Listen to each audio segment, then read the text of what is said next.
But what is the scariest moment you've ever had? If I'm having that kind of jump scare moment, it's like something's gone wrong. Controlled moves require getting your feet up high, leaning back on moves. And when you're scared, you don't want to lift your feet up, you don't want to lean back. And so it has this kind of negative spiral on your ability to perform. The level of focus that's honed in your mind is unparalleled. I can't achieve that anywhere else. It's a state of flow, right? We have this innate avoidance of discomfort. I think putting ourselves into areas of discomfort, having a cold shower every day, putting yourself out of your comfort zone and pushing yourself. I love doing it. That's what I live for, really. Oh my God, it's changed their life. They are more confident, they are more outgoing, and I'm so proud of them. I'm so proud of me, so proud of what we've achieved. You're in the wrong job. It's not about that. It's about sharing that journey with people as they go through. You can either have results or excuses. You can't have both. Welcome to the PerformWell podcast, the podcast for you if you're looking for performance and wellness strategies from top experts in the field, such as myself and Dan King.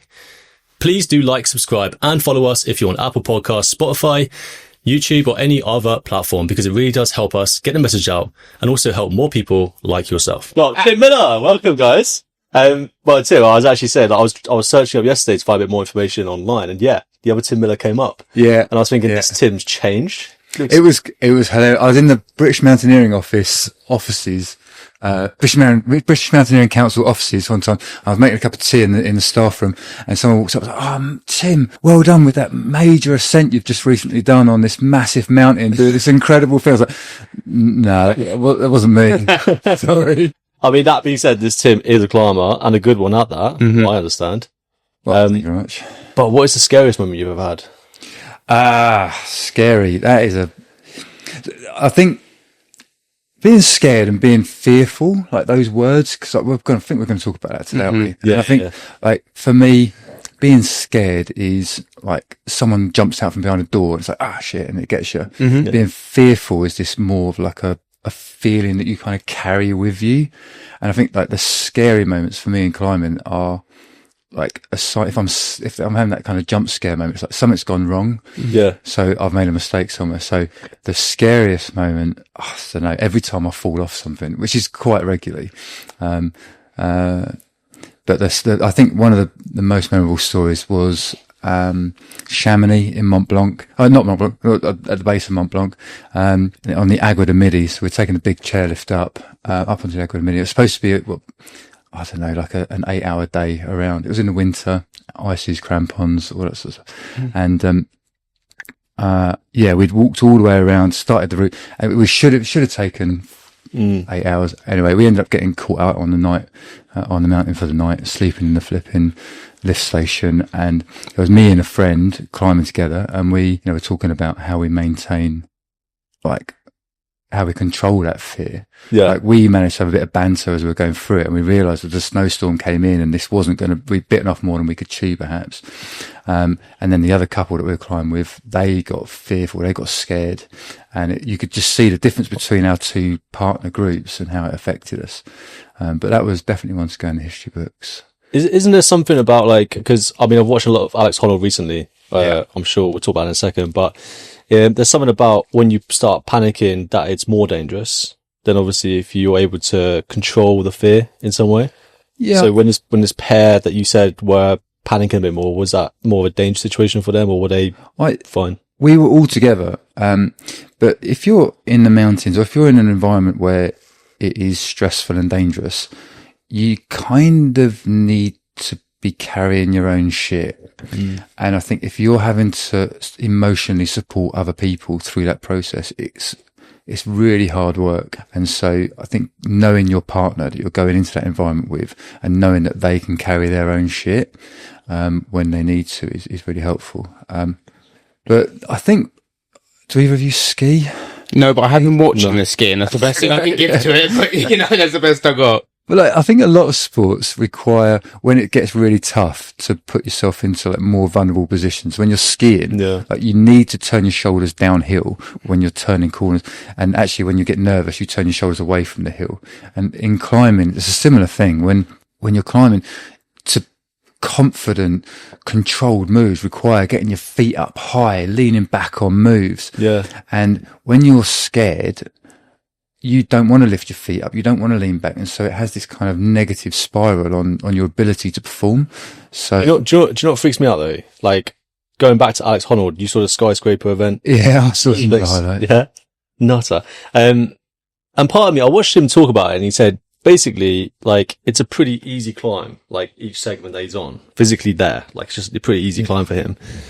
But then like you're doing it again and again, and you get higher and higher and higher. Eventually, at some point, you must be thinking, "Fucking hell!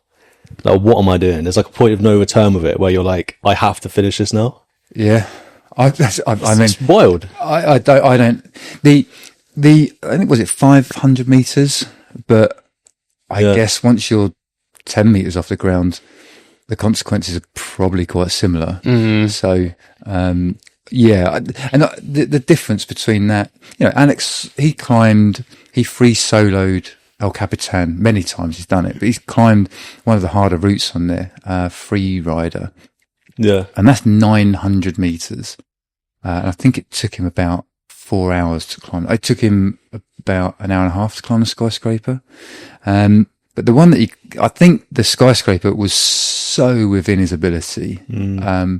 It's like, I don't know. It's like putting someone who doesn't know how to ride a motorbike on the motorway straight away. It would be stupid. Yeah. But like someone who knows how to do it, it can be relatively safe. And he just knows how to ride that lane. And he's done it so many times. And I'm imagining the safety teams. Have you ever free soloed yourself? Apart from boulders? Yeah. But then again, relative to my experience, I've always kept well within my comfort zone. Yeah. And so, yeah. And it's exhilarating. Yeah, is it? Absolutely. To know that everything you do has to be absolutely on point. I free soloed some trees as a kid. No, so did I. I mean, when you get to the top and the branch starts moving with you, it starts getting a bit sketchy. Like that kind of free solo. Can I ask though, Tim, like what draws you to do this? Like what draws people to climbing and wanting to put themselves in those kind of really, seen as very dangerous situations? Well, the free solo thing, like without ropes, I think maybe that's a different ball game.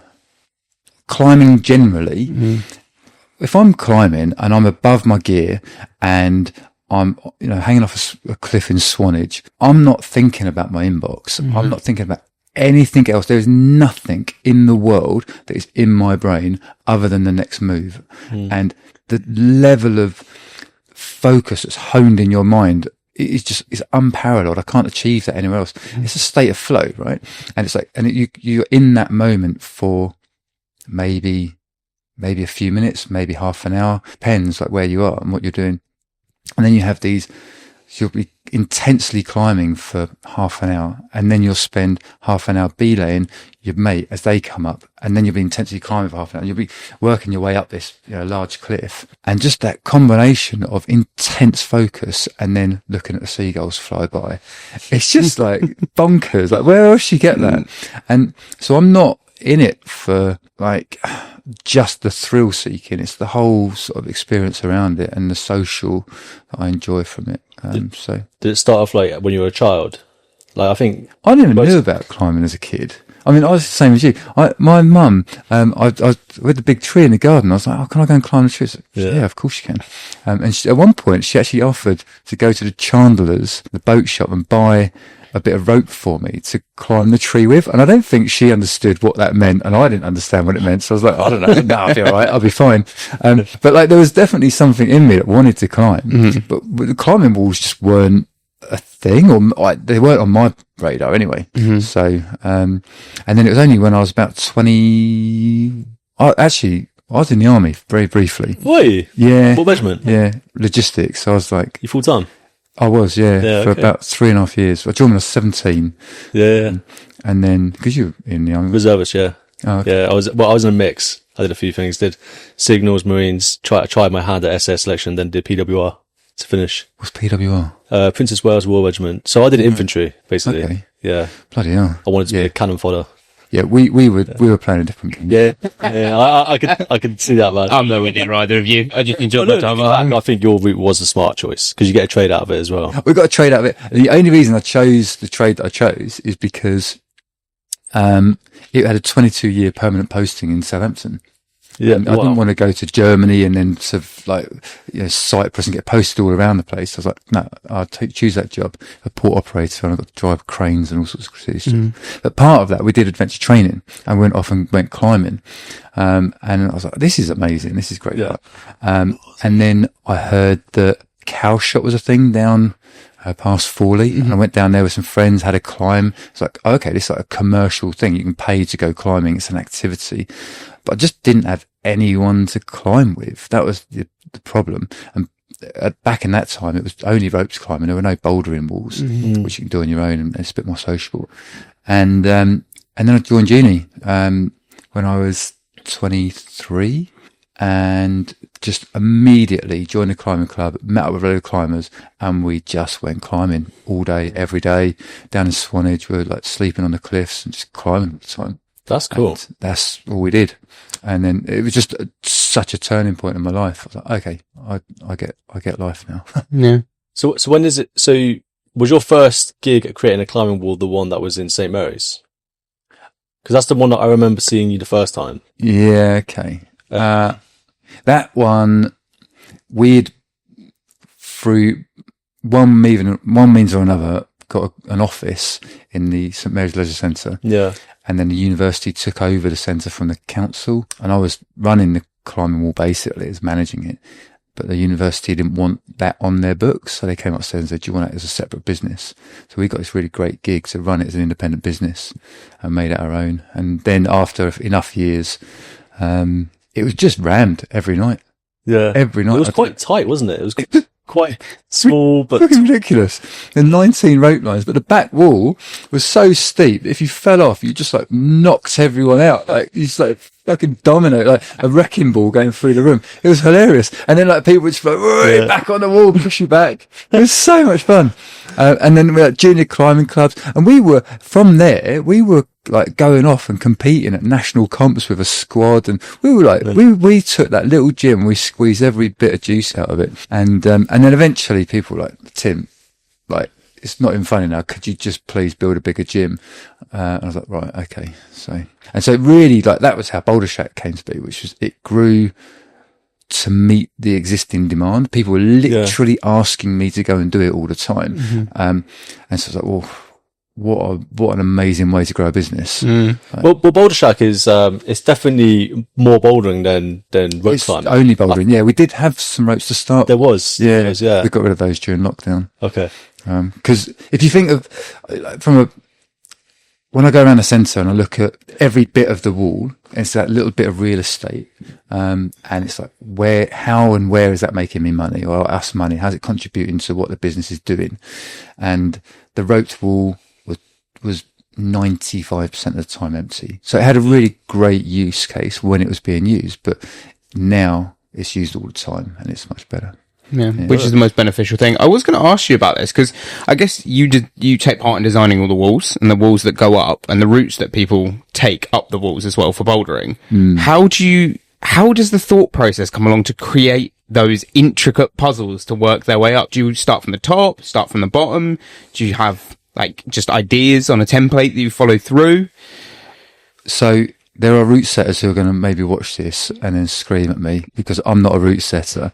It's a really like artistic trade in a sense. And route setters have a real passion and an eye for creating problems. And that's what they call it. So you call it a puzzle to solve it. People call them problems. And if you can't do it initially, you have to like solve the movement. So if you're setting longer routes in a centre where it's a 20 metre wall, 15 metre wall, you might start at the top and work your way down just because it's logistically easier to do that with what's going on. Typically when you're setting routes inside, you'll start from the bottom and you'll just kind of build it up. I think a lot of route setters will have this image of a particular move or style that they want to get out of a route. And then they'll go and like sort of stand in the hold stall and scratch their head and look at all the different holds and like play with things. And then kind of, it's this real, there's a lot of passion that goes into it. And actually you can, quite often in climbing centres, they'll write the name of the route setter on the route. And so you know, or you can log into an app because all the routes are logged. And you can log in and see who set it. And so people will go around climbing routes set by a particular setter because they like their style. It's like appreciating someone's artwork. Is their style subjective to what they can do themselves as a climber? Like, are they always able to do the club route themselves, or is it something that they just create something for other people to play with? Yeah, well, that is a very good question, and I believe that to be setting at a high level, you need to be climbing at a high level, to have an appreciation for those movements. And I think I would imagine the route setters set some of their best work when it's within their capabilities. Yeah. So here's a question I've wanted to ask someone for a while. Why is it some 3-3s are really easy to climb and some 3-3s feel like 3-4s, 3-5s? Style, height, technique, flexibility. Just, is it within your move repertoire? Have you got, like, if you're a V9 climber and you go and climb 10 V3s, you'll probably breeze them all and you'll probably call them all a V3. Bearing in mind that all the grading is entirely subjective and like created by humans. So it's all over the place. But if you're a V4 climber and you go and climb 10 V3s, maybe you're going to feel that variation a bit more because it's just pushing the skills that you've got in your toolbox a bit more. And for the people listening as well, what is a V3, V4, V5? Well, there are grading systems. It's a different grading systems for different types of climbing. So, and I don't think we need to get, like, it's the level it's the hardness of the climb. Okay. We don't want to have a conversation about climbing grading systems really quickly. How important is the role of calisthenics and weight training? Because I've noticed over the years, Boulder Shack started to add more weight training related exercise in there. Is that because a lot of people that climb do that type of training? I think climbing gyms historically have been like spit and sawdust environments where it used to be dirtbag climbers coming in and just like pulling on the wall all the time, and that was fine. And I think as we've moved on, we're becoming more of a modern industry. We've got to move with the times, and that it means that now when you see climbing gyms, they've got weight training areas, they've got fitness instructors, they've got the sort of the stuff that would accompany your fitness journey and that helps you like stay fit, avoid injuries. And so it's all part of the modernization of the industry, I think. Yeah. And broadening the customer base. What about training legs as a climber? Because this is something that, like, I know legs were important in climbing, probably more than I've ever thought they were. But like, do you see a lot of climbers train their legs and develop? Yeah. Like Joe Average, who's coming in the centre, and so most people, Joe Average, I don't mean to undermine it, but like, for general public who are climbing, generally aren't training to accompany their climbing. I would say.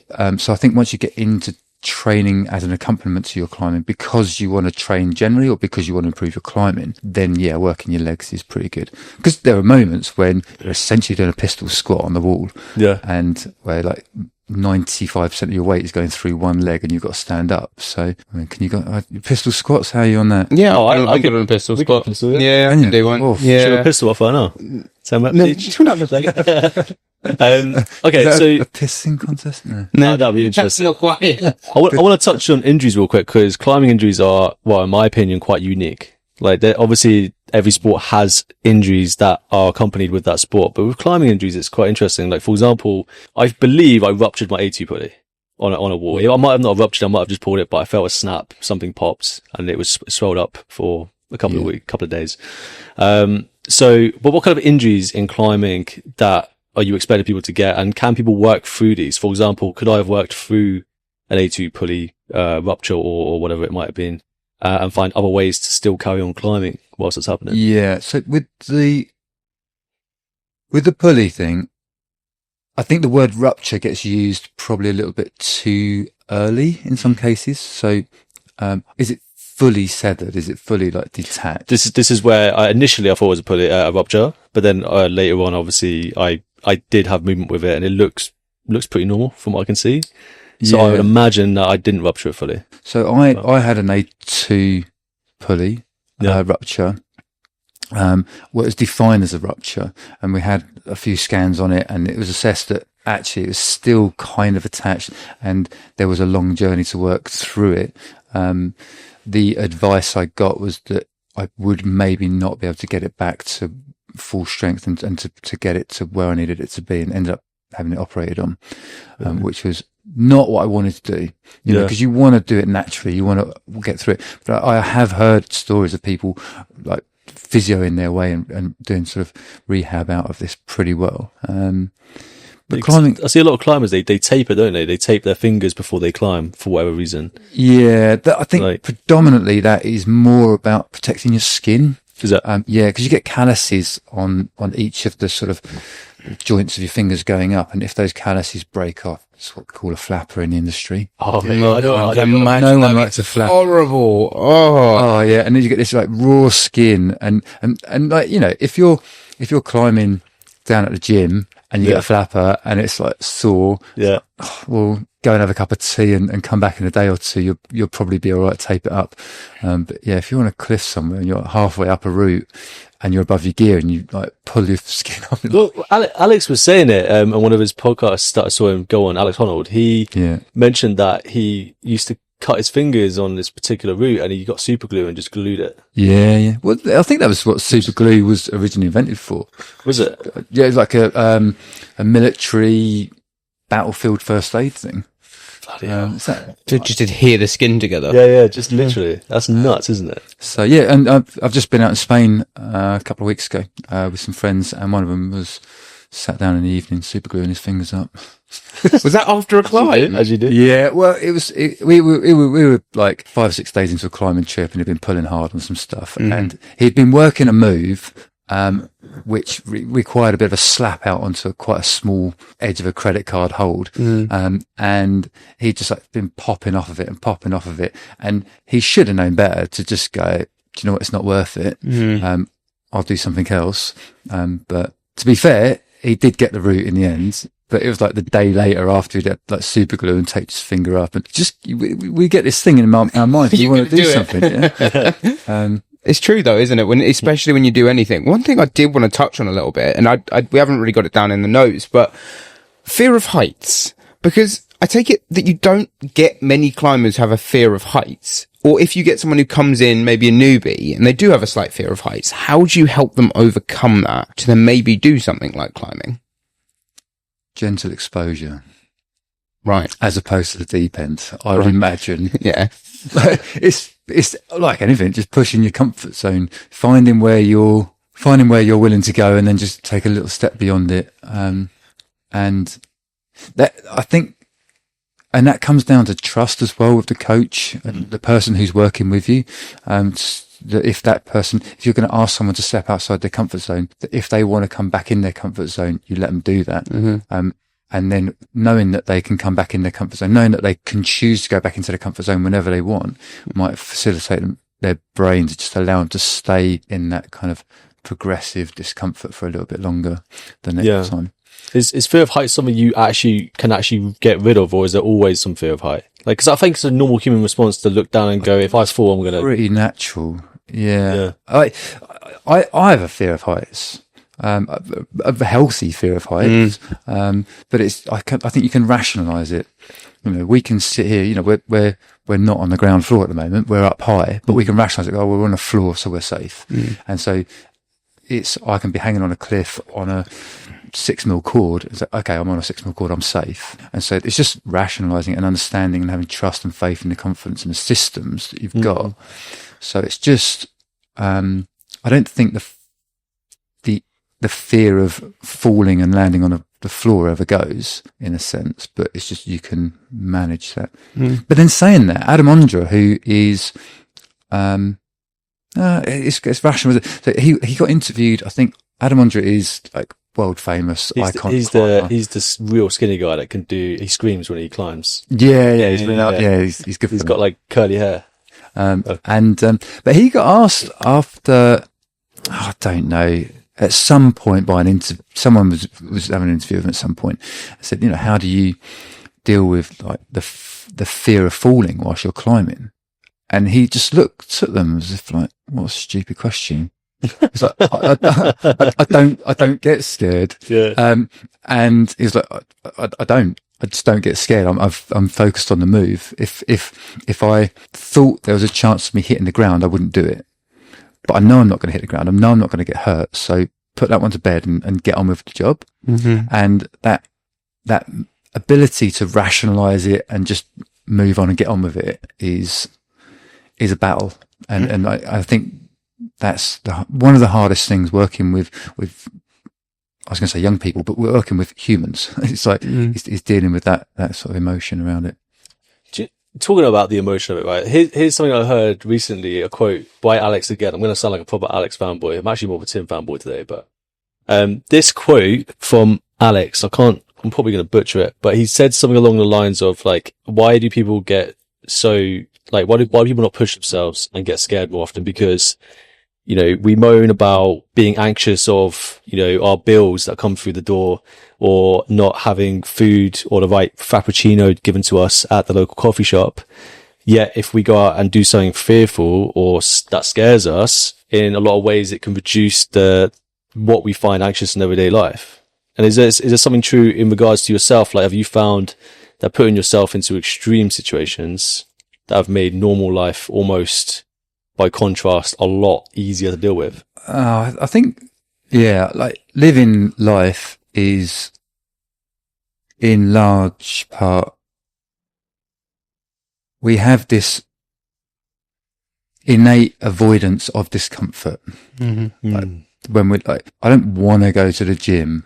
I don't want to lift the weights. I don't want to eat vegetables. I want to, like, we want to, all the things that create discomfort are probably good for us in a way. Mm-hmm. And so I think putting ourselves into areas of discomfort, having a cold shower every day, right? Mm-hmm. And it's that little, I'm quoting Joe Rogan here, so is that all right? Yeah, go ahead. That's fine. But he talks about that little bitch, and like, you're getting the cold plunge. Like, no, I don't want to do it. I don't want to do it. It's like, I'm going to control you. I'm going to take charge now, and we're going to do this because I know it's better for me, and I'm going to feel good afterwards. And I think like all those things are linked. Like putting yourself out of your comfort zone and pushing yourself.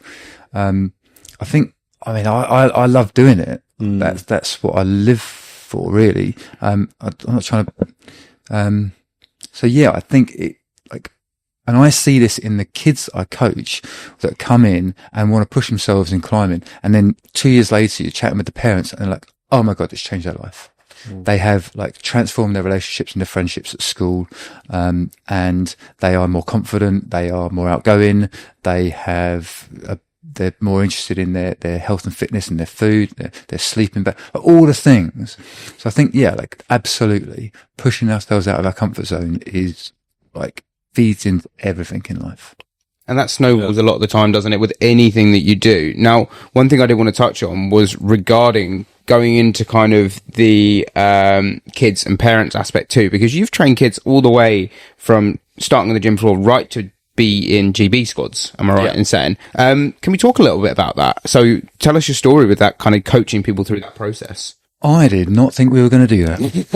It's like, we were just like coaching kids, and it started off just running junior climbing clubs and loving the relationship that I had with those kids was just beautiful. They'd come in every week and we'd laugh and joke. And at some point, and again, like building Boulder Shack, it was done on demand.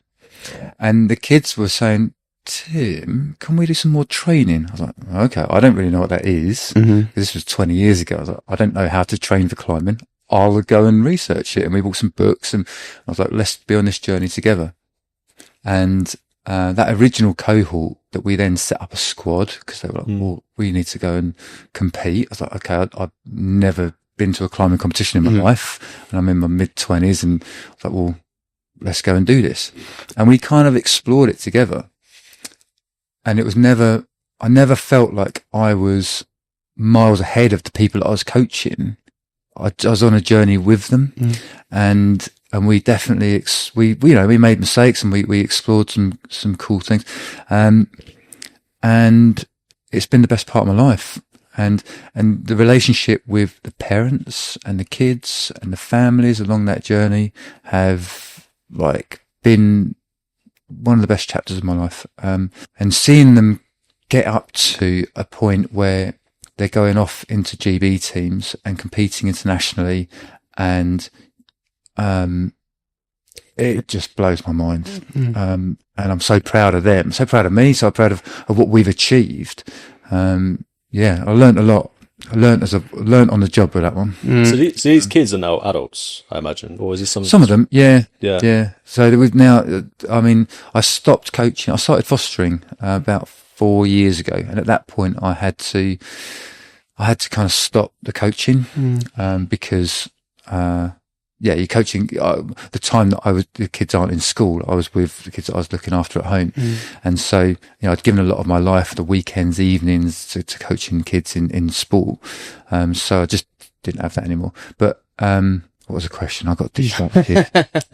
Sorry, what was the I think you got him distracted as well. Did you realize I got ADHD, mate? You are making my brain go today. I'm so fixated on what you're saying. Like, I could just see the passion in what you're saying. That's the main thing. That when you talk about this, like, you can see that you've got a huge passion about climbing and helping kids and helping people grow. The kids, like, it's just, it's been my soul food for so many years. And there's the framework, the TTPP, technical, tactical, physical and psychological. There's a coaching framework in sport.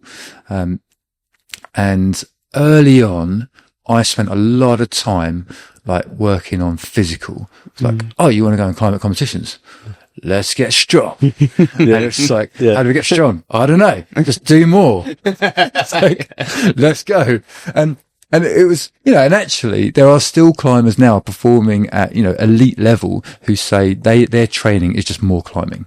And so a lot of this is still this kind of, I was going to call it a hangover of the old days, the old sort of dirtbag days, but it seems to be working for some people. That's fine. And then at some point we're like, okay, we need to do strength and conditioning, calisthenics, all this sort of stuff on the side. And we realized that was having a better impact on injury prevention mainly. And that was a key thing. But realizing that it was the psychological part of it, the component of it was huge. Not just the fear of falling, but the fear of failure, the fear of letting your coaches down, the fear of injury, the fear of humiliation, all those fears, and just the belief in themselves. Working on that with them and their families was, it was pretty inspiring. How do you coach that? Because that, yeah, I can't give you a soundbite for that one. No, not that you. That's what you're looking. But I think it's.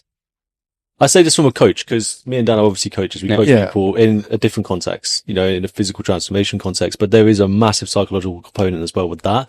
And even me, like, there's no easy fix. There's no easy way to like get someone to psychologically change. It's almost like sometimes you got to like hit him with a hammer, like a metaphorical hammer. Yeah, not actually. Like, so that they just keep repeating a mantra until eventually it's in their head. But like, how do you change someone's fear response and like, the fear of failure without you being there? Like, number one, trust. They've got to trust you. And that trust, like, why do they trust you? Because you show up, because you're there, you're always there for them. And that you're reliable, you're honest, you're educated, and by being honest, it's like being honest that you don't know what you're talking about sometimes. Like, that's really important. Yeah.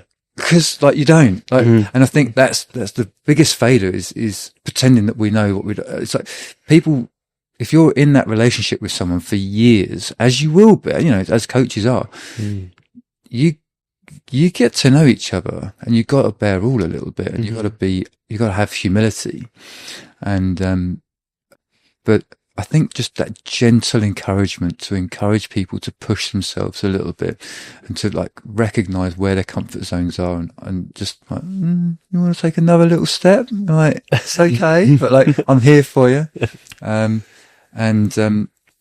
We've seen the opposite of that in sport. We've seen, British gymnastics, which had, I think, it was the White Review that came out in 2022 maybe, which looked at the previous 10 or 12 years of systematic abuse of athletes going through the gymnastics. And it was overtraining, it was humiliation, it was like getting them to queue up and like go on scales in front of each other, and then if they weren't doing it, like just humiliate them in front of groups, like forcing stretches. It was just sounds like the military, mate. Yeah, that sounds just like the military, to be fair. Well, maybe it was military coaches in there. It's an interesting way of coaching someone through that style of training, because it does work in a way in the armed forces. Like you learn a job that is a very high pressure situation, but then you also carry trauma for the rest of your life, which could be micro trauma, could be major PTSD in that style of training. So like I think I see this PTSD in ballet girls that once did ballet when they were kids and then growing up without doing it, they have trauma from that experience. And it's interesting style of coaching. You got to ask yourself why you're doing it. And one of the biggest feedbacks that came with the White Review was that it was medal focused. Everyone was focused on getting medals. And so everyone was focused on the best possible performance all the time. And if that's your goal, and that's why you want to be a coach, because you want your athletes to be medal winners, you're in the wrong job. Like, it's not about that. It's about sharing that journey with people as they go through the whole thing. And like, you're going to be with people who you've got to be able to support people during the downtimes, as well as you do through the uptimes. So I think it's like, there are contexts where it's important in the army to shout at people and freaking but these kids are turning up largely, hopefully, of their own free will. And actually, the coach really should be managing their relationship with and their trust with the participant, but also managing the relationship between the parents sometimes, whether that be encouraging the parent to be more supportive or perhaps asking them to be slightly less supportive at times. Yeah. 100%. I think it's tough as well when, the Winter Olympics is on at the minute. I don't know if you guys are keeping up to date and stuff on it, but it was on until literally it happened. Well, I've been watching bits of it, but actually the community within the Winter Olympics has been, I think, pretty fantastic. You see athletes who are competing against each other. I think it was the women's big air, and in the final, all the ladies are waiting down the bottom for the finish. They're like a little mini community, but you probably get that with your climbers too. It's this mini community within the community as well. Yeah, it's beautiful. And you saw it when climbing was in the Olympics last time. And or in any climbing competition, they come down from the route and they're all like cheering each other on, hugging each other. They're from different countries, different categories, and they're helping each other out sometimes, like giving each other beta, like saying, "Oh, actually, no, the next hole's good," or what, like helping each other out with the movement. Really? They're sort of competing against each other, but they're helping each other with the route. Yeah, which seems odd, doesn't it? I don't think. What other sport would you get that in? Can't imagine that. But I kind of get it as well, because if you do, it's like for tit for tat, isn't it? If you do that for them, they're probably going to do it for you at some point in time. So you will have that opportunity maybe later. I'll see it regularly. So we'll go to national comps in the UK. You've got kids who are all there trying to read the route. So you're still, you've got, if you're doing a roped route, you might have one attempt at it. Okay, you will have one attempt at it. And so you got one shot. And so you can stand at the bottom and you can look up at the holds and you can think, how am I going to do this? And you can stand there with your coach and the two of you can work it out. Or you can stand with all the other kids who are about to climb it and you can all pool your ideas on what's going on. And sure, there's probably a bit of tactics in there where you maybe don't give away that little golden nugget. You think, actually, no, I think that hold's actually not as good as it looks. So you hip this way. So maybe there's a bit of sandbagging, telling people that, no, it definitely goes that way. That's what Arnold Schwarzenegger used to do as a bodybuilder. Did you remember? No, go on. Arnold Schwarzenegger used to tell other bodybuilders to do a certain thing with their body position to make themselves look worse. But he would tell them that this is how he did it. So, you got to expand like this, do this. And then they would look worse on stage and then he would win. But Pat, that's what I heard anyway. That's the rumor with There was sources. Arnie got quoted on my climbing trip recently quite a lot. His quote was, "You can either have results or excuses. You can't have both." And every time, the whole climbing trip, can't have excuses. Do you know what though? That is a thing. There are a lot of excuses that people bring out for why they can't do something. But then there's always an example of someone that's done it with worse circumstances. Yeah. That's what I've noticed. Like, what was it? The most down to earth one was someone can't get to the gym 3 times a week. They haven't got the time. But then I know a dad who works 12-hour shifts at night who goes to the gym 5 days a week. Like, it is possible. Yeah, when it comes down, when it's a time issue, when the excuse is, I don't have time, what I hear is, it's not a high enough priority for me. True. Because you find time. Yeah. I was working a lot of hours, and I was questioning whether I had time for all sorts of stuff in my life. And then I started fostering, which turns out uses up quite a bit of time. And it's like, you just fucking make it work. You got to make it work, right? And then, I was having a relationship. You're like, okay, I've got to make time for that. And it's like, when it's a priority, you just make time for it.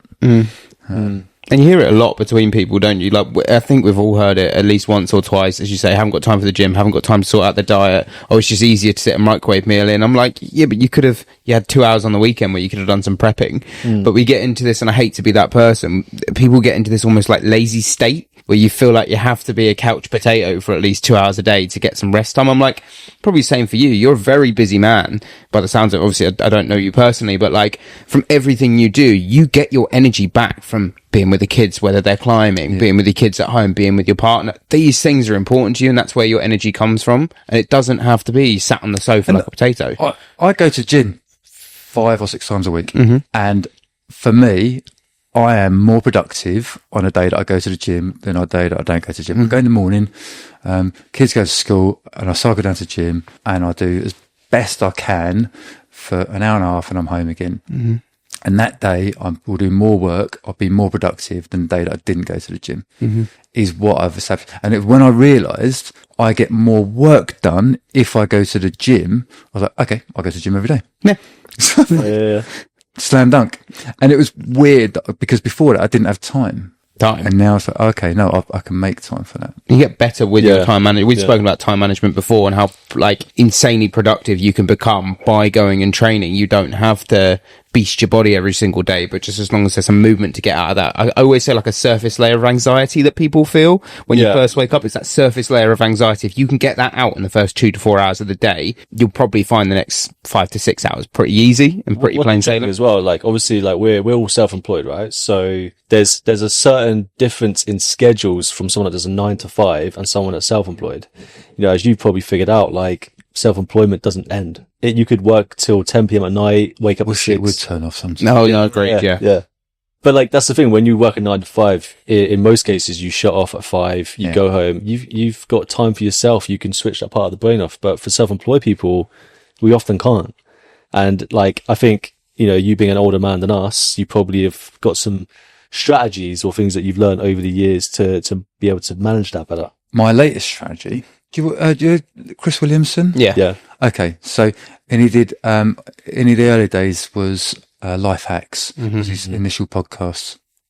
And he said the other day, and I heard him say it several times, I heard him say it again recently, he's like, of all the thousands of life hacks they put together in the early days, the number one that him and all his mates agreed on was no phones in the bedroom. Agreed. And I have been doing that for 5 nights now. And I thought, how much of a difference can it make? And it feels really uncomfortable to not do it, having done it for the last however many years. I swear blind, I'm converted. Really? Yeah.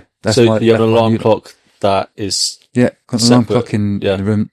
And I could think of all the excuses as to why I should have my phone in the room. But it's genuinely like that ability to turn my brain off in the evening. The first thing I look at when I wake up is my WhatsApp and my emails, and it's work related I'm looking at. The last thing I look at when I go to bed is like my calendar, what I'm doing.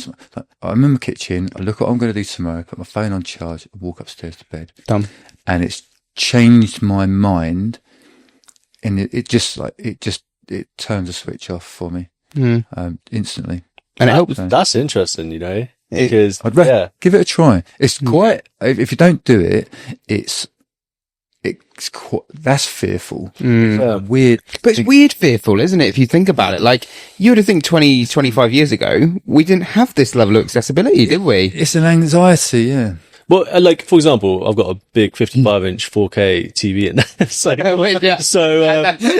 But I always thought that was the problem, that I couldn't switch my brain off. But actually, I can vegetate in front of the TV quite well. Whereas with the phone, I'm actively engaged with, like, scrolling through everything. And like, I can see the benefit of removing the phone more so than removing the TV, I think, in a lot of ways. Potentially, yeah. Potentially. Like, obviously both would be ideal, but that's an interesting one. There was something that I remember Jay Shetty saying on a podcast, and he was mentioning about how if you open up your phone straight away when you wake up, it's basically like 100 people have just walked into your bedroom, because that's essentially what you're doing. You go on Instagram, you go on YouTube, you go on WhatsApp, anything. You reply to those messages. Each one of those populace is coming into your room because it enters your mind immediately as you wake up. Same as Bonnie Blue. Not quite. But yeah, like from that. I'm happy that he knows. But yeah, but it just like switches your brain to this level of stress immediately. And the same thing in the evening. If you're looking at your calendars, you're thinking about those 10 people that you've got to coach or do business with or whatever before you go to bed, and they're basically in your room with you, because then it takes you another half an hour to an hour to actually we spoke switch about off. this before anyway. Like, our first hour when you wake up is actually a golden time to like control what you put into your brain anyway. Yeah, you choose. Yeah, like the first thing you want to do is not give energy to other people and other things outside of yourself. Like, that time's before yourself. You know, how you set up your morning is how your day tends to follow through. You go to the gym in the morning. That's what you said, right? Yeah. So you take action in the morning, you get the blood flowing. Obviously, you're in action state and you feel fucking powerful, don't you, all day? It's crazy. Yeah. Crazy. And people who go to the gym, like, after work, I mean, kudos. It is the last thing I want to do. I can't do it. No. I've never done it. Here's the thing. Tried it. I can do it, but this is because I'm in the fitness industry and I like talking to people. And so 4 p.m., 5 p.m., prime time to talk to people and train. I love it. It's like a bug. It's your social hour. But that being said, I do get what you're saying. If you train in the morning, the rest of the day is better. Do you train at the gyms that you coach at? Yeah. I do. Yeah. Mine's a studio though. Yeah. So normally when I'm in there training, there's no one else in there. Yeah. So I'll look at the schedule or look at the timetable and see who's in. And then I'm like, oh, there's a 2-hour gap where no PTs are in. Cool. You can just train by myself. If there was a closer gym, or I would probably train elsewhere, but like I can get through it all right, to be fair. But I do like training at another gym to mine. I think do you prefer climbing at a different gym?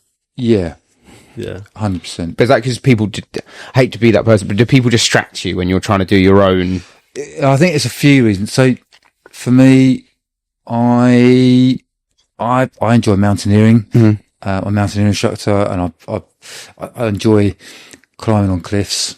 I'll suffice with climbing indoors on ropes on the biggest walls I can find. And then there's bouldering, which is 4.5 meters high with no ropes, which is what Boulder Shack is. And I don't mean to like say that what my business is at the bottom of the pile, but you know, it's the most engaging, sociable part of it.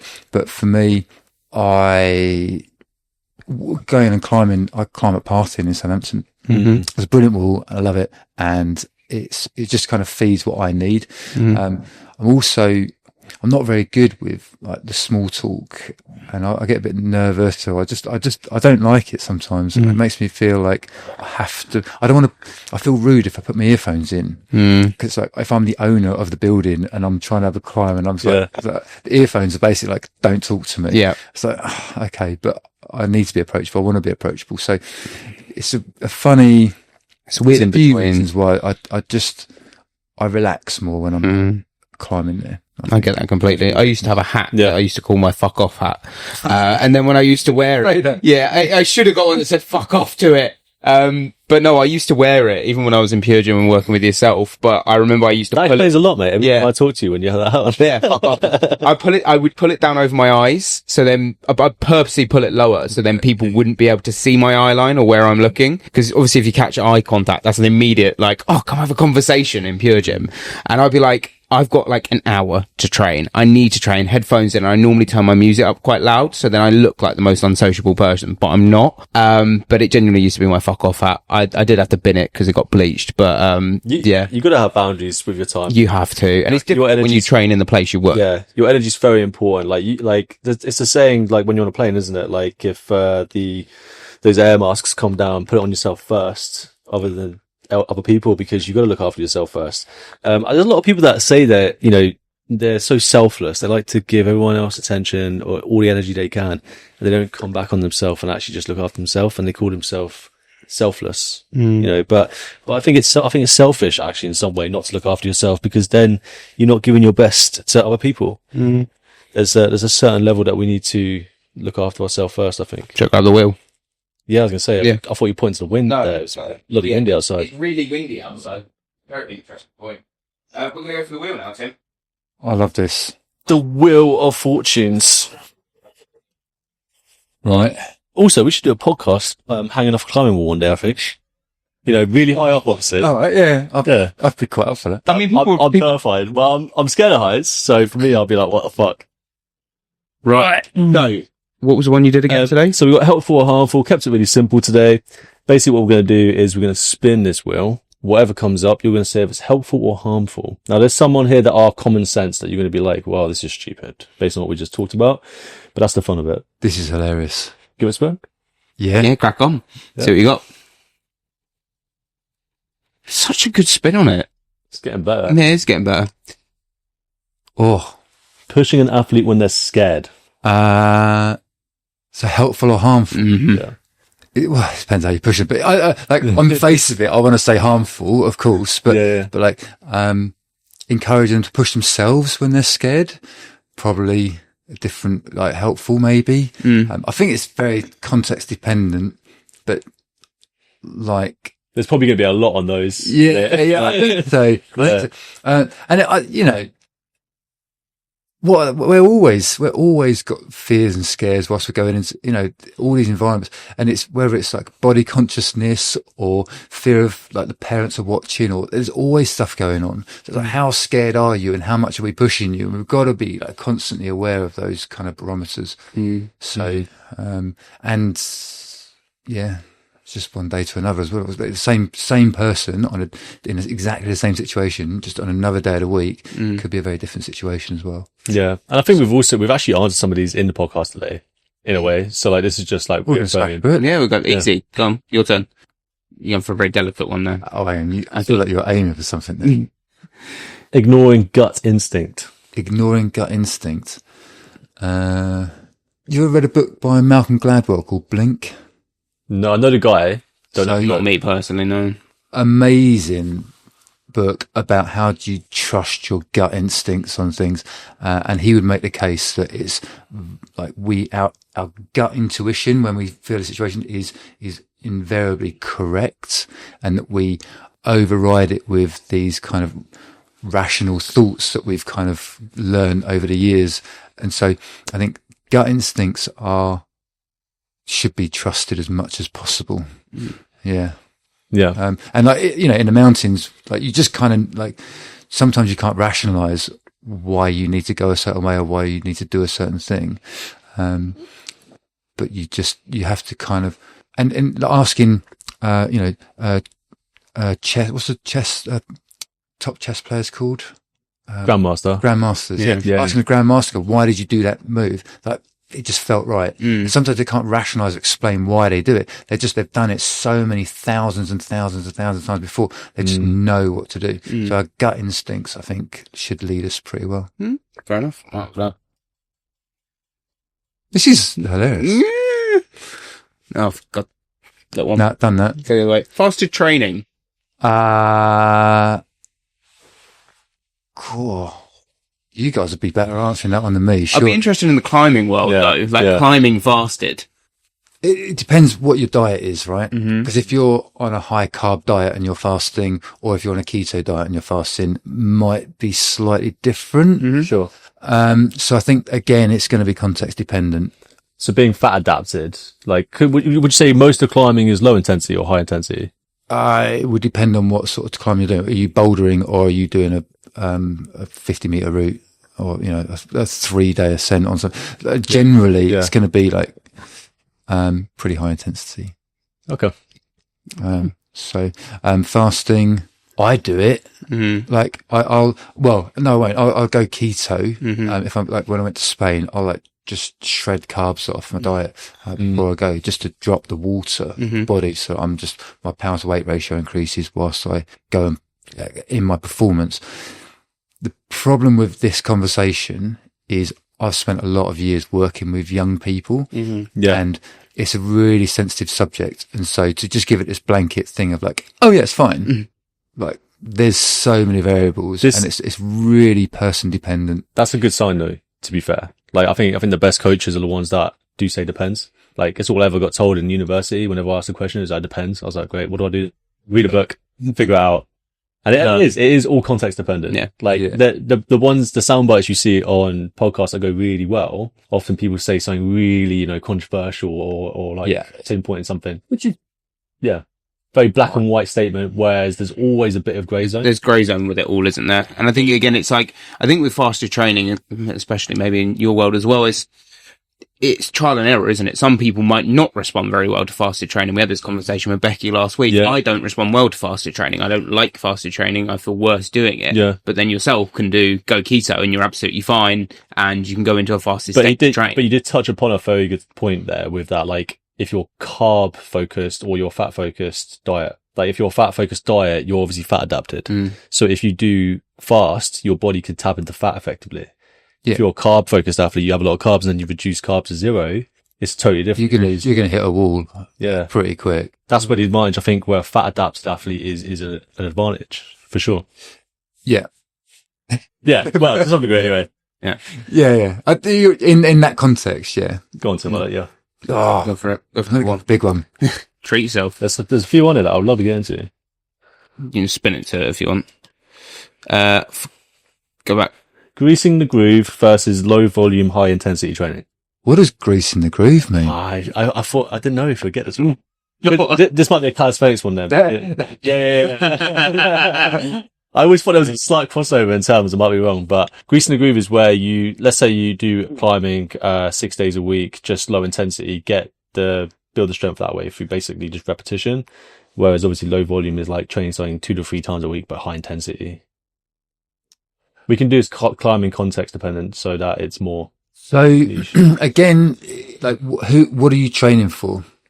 And if you're training for a bouldering competition where you've got 3 attempts, maybe having low volume, high intensity is going to be way more applicable. But if you're training for a large event that's going to require climbing throughout like 2 full days, where you're back to back going through finals, semi-finals, qualifiers and all that sort of stuff. So it's a spectrum. Yeah. I think that's very similar for like a lot of sports as well, to be honest with you. Like if you're going for something that's higher length or duration, you'll tend to have more frequency and lower impact, lower intensity. Whereas powerlifting, stuff like that, there's normally a bigger rest period. If you're I don't know, powerlifter maybe, if you're a 100-meter sprinter, like it's pretty straightforward. You run 100 meters. But if you're a climber, every time you go into competition, it can be wildly different to the competition before. You might be going out to Innsbruck in Austria to go and climb. And the walls there are flipping 17 meters high and like massively overhanging. Or you might be climbing a 4.5 meter route on a slab. It's so different. And so you're really working on like, what's the intention for this? Yeah. Small one? Yeah, go on. Yeah. You can go for one you want to do if you want. You want to just pick? Yeah, just pick one if you want. No, keep going. Where are you trying to aim for? Free soloing. Helpful or harmful? Well, Netflix are on board, so it's got to be helpful, right? Yeah. I mean, very context dependent, this one, isn't it? What is a free solo? Like, I don't. When does climbing something become a free solo? Like, for example, let's say you've got a 1,000 meter slab. I don't know. I'm making stuff up here. What if you climb 1 meter of it? That's a free solo. And what steepness? Because like if you're walking along a flat, it's not solo. What if it's 10 degrees? Or at what point does it become a climb or a scramble? And so I think you start scrambling on a grade 1 scramble, grade 2 scramble, grade 3. Grade 1 scramble, we're probably very happy to When does a bowl become a plate? I don't know. It's a very interesting question though, isn't it? The whole thing, I mean. Yeah, I mean, I'm not giving very specific answers. Fine. Do you know what, though? This is actually something that, people want to watch. Like, not everyone is going to blanket black and white statements to things and say things that are absolute bullshit just to get views. Yeah. Like, this is generally what, like, coaches that have time in the industry are like. There's a lot of context. There is if you're working with kids, you've got this triangle of support, which is the coach, the athlete and the parent. And that relationship is an ongoing, evolving relationship that's constantly changing. And then you think you got it dialed, and then hormones kick in and things change and they move house and parents split up and there's stuff that's always going on. And it's just, and you're always having these conversations with them about how to kind of do the best. And it's the psychological part of TTPP. There's 3 elements I think that are crucial to like engagement in sport, if I can remember them. Queued myself up for that. So it's going to be the social element. Is there progression and is there challenge? And I think those are the things we need to be focused on. And if we're focused on medals, we're going in the wrong direction. But if we're focused on, are they having fun? Are they social interaction? Are they getting like that kind of social reward that they need? Are they seeing the progression? Can we help them see the progression? Can we document it? Can we like find random progressions that they might have overlooked otherwise, so they can see they're making progress? And do they feel like they've like actually pushed themselves? Because if it's a walk in the park, what's the point? Before we sound off, very quickly, I do want to ask everyone as well, if you want to see us do a podcast where we're hanging off a 20-meter wall with this man, let us know. I mean, it's a yes, right? Yeah. I mean, we'll obviously have wired mics. Yeah. Are we doing this outside on the cliffs? Oof. How much fear do we have? I only own a 4.5 meter wall, so you're 70 meter, 20 meter, whatever. Is already out the window. Cliff as well. Oh, maybe. I mean, it'd be overhanging some jagged rock. It would be quite the podcast. I can't lie. Yeah. We need 4 guys. We need someone with a camera. We have a wireless mics. We could do it. Get a drone, maybe. Get a drone, Get a drone while we're doing it. Not as glamorous as the skyscraper on Netflix, but we'll get there. Well, there you go. That's how we start doing our podcast now. Bugger off the sofa. We're going to start doing it off cliffs. That would be pretty cool though, wouldn't it? Anyway, what we will do, Tim, is we plug away at our guests on the podcast. So that middle camera is all yours. You can plug away where people can find more about your services, more about Boulder Shack, and more about you. Well, bouldershack.co.uk. We are a brilliant bouldering centre in Southampton. We've got a vibrant community. We've got everything from climbing tots through to Older and Boulder, and it's all going on. I've run a Safeguarding UK, is a safeguarding providing company, which is run by myself, providing safeguarding training to the sports industry. What else have we got going on? Independent Climb Wall Collective. It's a business set up last year, bringing independent climb walls together across the UK, with shared membership, bulk purchasing powers and all that joint stuff. Stay cool. Good stuff. Well, thank you so much, guys. Like, follow, subscribe, and make sure you caught the recent episode with Becky on, and make sure to drop Tim a little comment as well. Just say, go Tim. Catch you guys later.